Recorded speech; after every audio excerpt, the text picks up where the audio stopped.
Two leading members of Belarus opposition movement have been detained by police after a weekend of massive demonstrations in Minsk. An estimated 200,000 people were on the streets of the capital on Sunday, demanding an end to President Alexander Lukashenko's 26-year rule.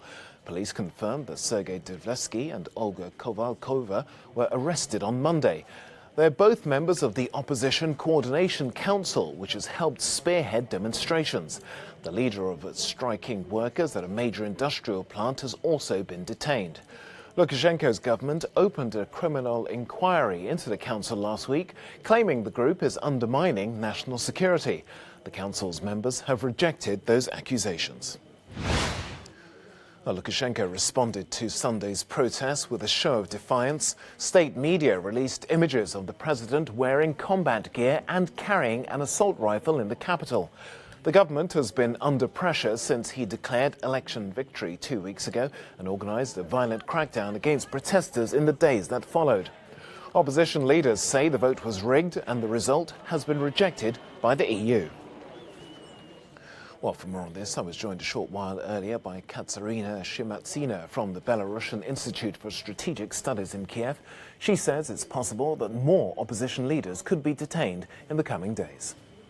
I would say that this is no surprise that the authorities are now trying to further press the opposition movement and trying to sort of behead this Coordination Council and press criminal charges against all of the members of the council. And I would say that President Lukashenko did not expect this massive uprising against him that is happening for 2 weeks already. And it looks like he's exhausting all the options he's used to use. I mean, the brutal oppression on the streets by the riot police of the protesters, and then with his recent threats of using violence and even bringing up the army, as this were the recent statements by him and the Ministry of Defense in the past days. So it looks like the official Minsk is now a little bit lost as what to do next with the protest. Do you think we can expect to see more members of the Coordination Council detained? It is quite possible because the criminal investigation is now ongoing regarding with all the members of the council, and just on Friday, 2 of them were already ordered to appear at the prosecutor's office. They were asked questions, but no official charges against them yet. But this is likely to happen because the Coordination Council is now the most visible representative body of the united opposition in Belarus. And of course, it's a direct threat to Lukashenko now.